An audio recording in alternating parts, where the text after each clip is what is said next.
Hello, friends, and welcome to the Exams Made Simple. We are back again with the Hindu Complete Newspaper Analysis for 21st of June 2025. 21 जून 2025 का the Hindu newspaper analysis देखेंगे। शुरू करते हैं। उसके पहले आपसे request रहेगी कि प्लीज़ लाइक द वीडियो। पता नहीं क्यों आप लोग लाइक नहीं कर रहे हैं। 100-150 लाइक के लिए भी आप लोगों से बोलना पड़ता है यार, कैसे कर रहे हो आप लोग। तो please do that from your and. I hope content आपको अच्छा लग रहा होगा। कंटिन्यूटी हम मेंटेन कर ही रहे हैं, तो please do like the video ताकि हमको थोड़ा सा और मोटिवेशन मिले, एटलीस्ट हमको अच्छा लगे। तो please do that from your and. Start करेंगे आज की न्यूज़पेपर एनालिसिस को बिना समय गवाए। देखते हैं क्या क्या इंपॉर्टेंट न्यूज़ आर्टिकल्स हैं। सबसे पहले फ्रंट पेज की न्यूज़, ज़्यादा इसमें एग्जाम पॉइंट ऑफ व्यू से इंपॉर्टेंट नहीं है, बट याद रखिएगा कि ईरान ने एग्री कर लिया है कि we will consider diplomacy if aggression stops, यानी कि इसराइल अगर अटैक करना बंद कर दे तो डिप्लोमेटिक चैनल्स का यूज़ ईरान करने के लिए तैयार है। हालांकि मजबूरन करने के लिए तैयार है, बट ठीक है तो है। इसके अलावा ईरान ने अपना एयर स्पेस भी ओपन कर दिया फॉर इवैक्यूएटिंग इंडियन स्टूडेंट्स जो वहाँ पे रह रहे हैं, या इंडियंस जो वहाँ पे रह रहे हैं अमिड द इजरायली स्ट्राइक्स। तो लोग अब वहाँ से बाहर आ रहे हैं। ऑपरेशन सिंधु, मैंने आपको एक नाम बताया था, आप लोग उस नाम को ज़रूर याद रखिएगा। क्या नाम था? Operation Sindhu. The name is operation Sindhu for taking back the citizens from Iran. ठीक है, आई hope you got clarity regarding that. आगे मूव करते हैं, देखते हैं और क्या इंपॉर्टेंट है। एक इंपॉर्टेंट फैक्ट देखो, ईरान का जो मैप रहेगा वो थोड़ा इंपॉर्टेंट हो जाएगा, क्योंकि ईरान अब चूंकि बहुत ज़्यादा न्यूज़ में आ गया है। तो एक बार मैं आपको ईरान की बॉर्डरिंग कंट्रीज़ बता देता हूँ। ईरान की बॉर्डरिंग कंट्रीज़ है इराक, फर्स्ट याद रखिएगा, Iraq is one of the bordering countries. Then इसके अलावा टर्की है, अज़रबैजान है, आर्मेनिया है ठीक है ना, अफ़गानिस्तान है, पाकिस्तान है। ये कंट्रीज़ हैं जो इसको बॉर्डर करती हैं। टर्की, इराक, अज़रबैजान, आर्मेनिया, और इसके अलावा Turkmenistan, Afghanistan and Pakistan. Turkmenistan और याद रखिएगा, तो 7 कंट्रीज़ हो गई। बाकी वाटर बॉडीज़ आपको पता होना चाहिए। कैस्पियन सी को टच करता है ये, याद रखिएगा, कैस्पियन सी को टच करता है। इसके अलावा आपका गल्फ ऑफ ओमान हो गया, पर्शियन गल्फ हो गया, तो इनको टच करता है। तो all this things are important regarding this, आप इसको याद रखिएगा। बॉर्डरिंग कंट्रीज जो मैंने बताई वो ज़रूर याद रखिएगा, पूछा जा सकता है। अगली न्यूज़ है, UK law makers approve a bill to allow terminally ill people to end their lifes. तो यूके के लॉ मेकर्स ने स्टार्ट किया एक, मतलब यहाँ पे एक बिल पास हुआ है, the terminally ill adult end of life bill. याद रखिएगा, नाम है the terminally ill adult end of life bill. तो इसमें ऐसे एडल्ट्स जिनकी जो बची हुई एज अप्रॉक्सीमेटली 6 मंथ से कम है, 6 मंथ या 6 मंथ से कम है, तो उनके लिए बिल है कि they can end their life in whatever way they fit deem to be. तो याद रखिएगा, terminally ill adults end of life bill है। इसको असिस्टेड डाइंग बिल भी कहा जाता है। तो ये प्लीज़ आप नोट कर लीजिए इस चीज़ को, क्योंकि ये क्वेश्चन पूछा जा सकता है कि अभी रिसेंटली कहाँ हुआ है। तो याद रखिएगा इसको, assisted dying bill. Assisted dying bill मतलब इसमें आप असिस्टेंस के साथ मर सकते हैं। तो this is the bill of UK. यहाँ पे 2 कंट्रीज हैं, आई थिंक यूके रहेगा और आपका वेल्स रहेगा, मतलब ब्रिटेन और वेल्स रहेगा, जहाँ के लोगों के लिए ये बिल है basically. And I hope you got clarity regarding that. नाम मैंने आपको बता दिया, असिस्टेड डाइंग बिल। और इसके अलावा याद रखिएगा, 6 महीने से कम का समय जो बचा हो उनके लिए, ठीक है ना। तो आप पेशेंट कैन चूज़, लेकिन जो पेशेंट चूज़ करेगा कि किस तरीके से मरना है, he should be of competent mind. And इसके अलावा 2 डॉक्टर्स, एक साइकियाट्रिस्ट और एक सीनियर लॉयर, एक सोशल वर्कर, ये 5 लोगों की और टीम रहेगी जो अप्रूव करेगी उसके डिसीजन को। कौन कौन? 2 डॉक्टर्स, एक साइकियाट्रिस्ट, एक सीनियर लॉयर और एक social worker. They need to sign for that, है ना, ये भी आपको याद रखना। I hope you got clarity regarding that. इसका हालांकि कई लोगों ने अपोज किया है ये बोल करके कि भाई देखो, अगर आप इस तरीके से कर दोगे तो फिर बहुत सारे लोग प्रेशर में आकर के अपनी जान देना शुरू कर देंगे। फॉर एग्जांपल, जो डिसेबिलिटी वाले लोग रहेंगे जिनको हम स्पेशली एबल्ड बोलते हैं, तो basically they will also find a compulsion to, कई बार ऐसा होता है ना कि जब वो अच्छा नहीं कर पा रहे हो तो they will feel that dying is better option. तो इस तरीके का अगर बिल रहेगा तो that will make it quite legal. तो that is what has been mentioned in this article. I hope you got clarity regarding that. ऐसे आगे समझ में आ गया होगा आपको। आगे मूव करते हैं, देखते हैं और क्या इंपॉर्टेंट न्यूज आर्टिकल है। आसियान नेशंस की बात चल रही है, तो पहले आसियान के मेंबर्स की बात बता देते हैं, कौन कौन से आसियान के मेंबर्स हैं। Let me tell you the members of ASEAN. ASEAN के 10 मेंबर्स हैं। एक है इंडोनेशिया, दूसरा है मलेशिया, तीसरा है सिंगापुर, चौथी है थाईलैंड, पांचवी है फिलीपींस, छठवीं है ब्रुनई दारुसलम, फिर सातवीं है वियतनाम, आठवीं है लाओस, नौवीं है म्यांमार एंड 10वीं है कंबोडिया। ठीक है ना, याद रखिएगा, ये 10 कंट्रीज हैं which are members of ASEAN. ठीक है, इसके अलावा कुछ और बेसिक फैक्ट्स जो कि हमको जानने ज़रूरी हैं, वो ये है कि आसियान का फॉर्मेशन कब हुआ था, ये सब पूछा जा सकता है, या आसियान का हेडक्वार्टर कहाँ पर, ये पूछा जा सकता है। तो आसियान का जो फॉर्मेशन हुआ था वो हुआ था 1967 में, याद रखिएगा 8 अगस्त 1967 में इसका फॉर्मेशन हुआ था। और इसका बेसिकली जो अभी प्रेजेंटली जो चेयरमैनशिप है वो मलेशिया के पास है, ये भी आप याद रख सकते हैं कि the present chairmanship is in Malaysia. इसकी जो लार्जेस्ट सिटी है वो जकार्ता इंडोनेशिया है, हेडक्वार्टर भी इसका जकार्ता इंडोनेशिया में है। ठीक है ना, तो आसियान का हेडक्वार्टर भी जकार्ता इंडोनेशिया में है, इसकी लार्जेस्ट सिटी भी जकार्ता इंडोनेशिया में है। बाकी इसकी जो वर्किंग लैंग्वेज है वो इंग्लिश है, ये आप याद रख सकते हैं। आसियान की वर्किंग लैंग्वेज जो है वो इंग्लिश है, ताकि सबके लिए कॉमन लैंग्वेज है, ये भी आपको पता होना चाहिए। I hope you got clarity regarding that as well. और फॉर्मेशन जैसा कि मैंने आपको बता ही दिया कि इसका फॉर्मेशन 1967 में हुआ था, इसका चार्टर 2008 में आया था, चार्टर केम इन 2008। तो ये सारी चीज़ें आप याद रख सकते हैं जो मैंने बताई आपको। इसके अलावा और कुछ, तो इसमें ऑब्जर्वर स्टेट्स अगर बात करें तो 2 स्टेट्स हैं जो अभी इसमें मेंबर्स बनने की कोशिश कर रहे हैं, वो है उसमें पापा न्यू गिनी और तिमोर लेस्ते है। एंड याद रखिएगा ऑब्जर्वर स्टेटस है इनका, ठीक है ना, तो याद रखिएगा these are the observer status, Timor Leste and Papua New Guinea. I hope you got clarity regarding ASEAN. तो ये आपको समझ में आ गया होगा। आगे मूव करते हैं, देखते हैं और क्या इंपॉर्टेंट न्यूज़ आर्टिकल है जिनके बारे में को डिस्कस करना है। Lightning the spark in UK India cultural relations. अब ये जो आर्टिकल है एलिसन बैरेट का लिखा हुआ आर्टिकल है, एंड ये आर्टिकल इंडिया और यूके के रिलेशन के ऊपर है कि किस तरीके से अभी रिसेंटली हुआ क्या है, मैं आपको बता दूं। 2 मई को यूके के जो secretary of state for culture हैं और लीसा नंदी, एंड इंडिया की जो मिनिस्टर हैं कल्चर के गजेंद्र सिंह शेखावत, इन्होंने एक एग्रीमेंट साइन किया जिसको हम बोलते हैं पीओसीसी। तो आप लोग इसको सबसे पहले तो ये लिख लीजिए, POCC agreement, programme of cultural cooperation, programme of cultural cooperation, cultural cooperation. तो अब ये कल्चरल कोऑपरेशन का काम क्या रहेगा, basically it is a promise to light up the cultural corridor between the 2 nations, reaffirming their shared creative spirit. तो दोनों countries अपने कल्चरल रिलेशंस को, कल्चरल कॉरिडोर को और स्ट्रेंथन करेंगे, क्रिएटिव स्पिरिट को और स्ट्रेंथन करेंगे। बेसिकली इस पीओसीसी यानी कि प्रोग्राम ऑफ कल्चरल कोऑपरेशन के अंतर्गत 5 की एरियाज हैं, 5 प्रोग्राम एरियाज आर देयर।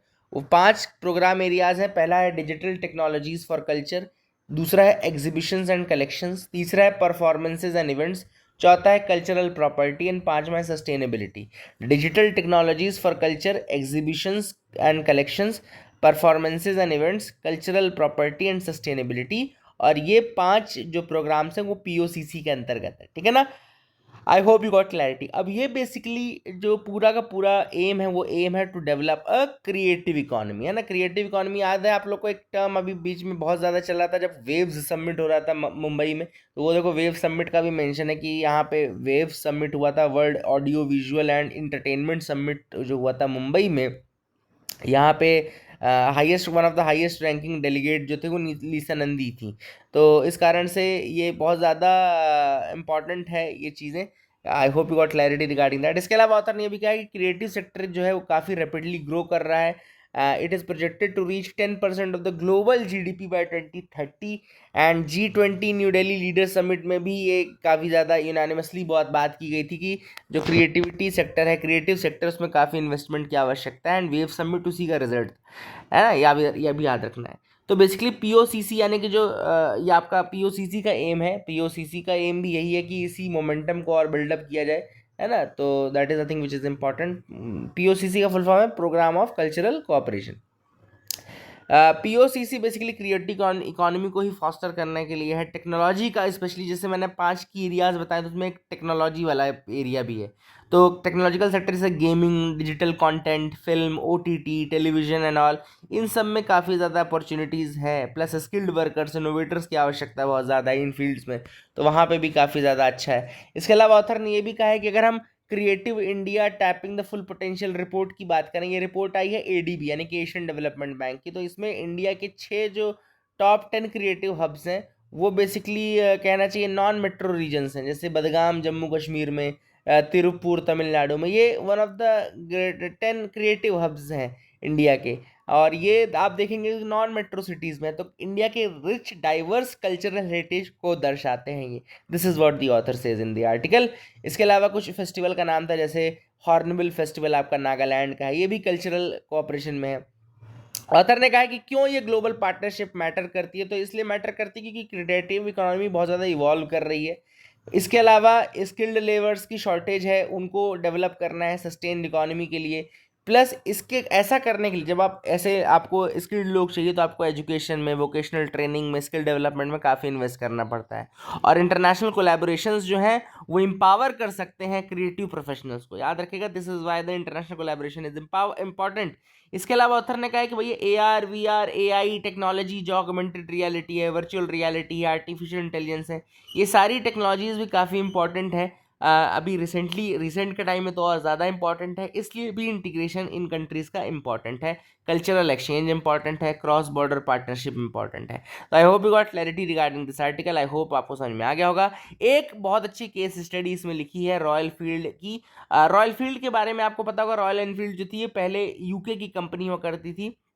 इसके बाद इसमें ऑथराइजेशन आइशर मोटर्स को भी मिल गया इंडिया में 1994 में। तो UK और इंडिया की पार्टनरशिप का एक बहुत बड़ा गवाह ये रॉयल एनफील्ड जो बाइक्स आती हैं वो भी हैं, है ना। तो इन्होंने एक सोशल मिशन स्टार्ट किया है हिमालयन रीजन में, जिसका नाम है द हिमालयन नॉट। और ये जो बेसिकली है फॉर द टेक्सटाइल ट्रेडिशन और वहाँ के जो वहाँ का आर्ट क्राफ्ट है उसके लिए काफ़ी इंपॉर्टेंट है, वहाँ के उनके कंजर्वेशन के लिए काफ़ी इंपॉर्टेंट है। तो I hope you got clarity regarding this. Himalayan not याद रखेगा और रॉयल एनफील्ड के बारे में जो मैंने आपको बताया वो याद रखेगा। तो काफ़ी इंपॉर्टेंट ये सारे डिस्कशंस थे, आई होप आपको समझ में आ गए होंगे। आगे मूव करते हैं, देखते हैं और क्या इंपॉर्टेंट न्यूज़ आर्टिकल है जिनके बारे में हमको डिस्कस करना है। तो you can move head with me. यहाँ पर कोर सेक्टर्स की बात आई है। कोर सेक्टर ग्रोथ जो है it slows to 9 month low of this and that.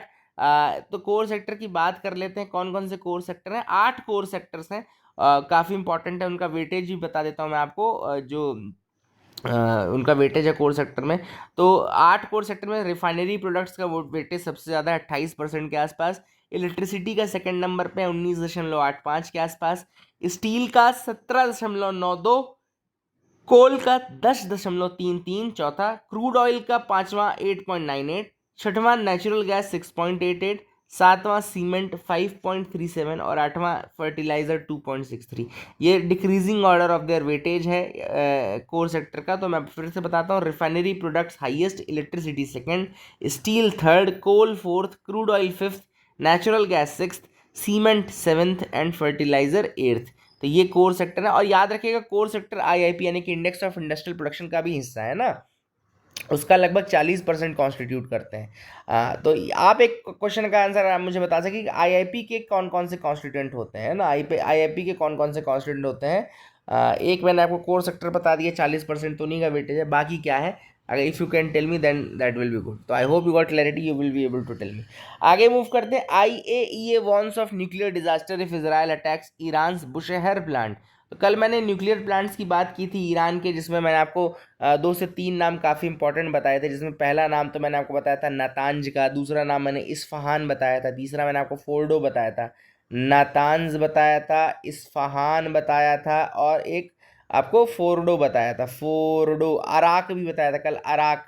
एक और नाम आ गया बुशहर प्लांट। बुशहर प्लांट जो है वहाँ का काफ़ी इंपॉर्टेंट प्लांट है और West Asia's it is West Asia's first civilian nuclear reactor.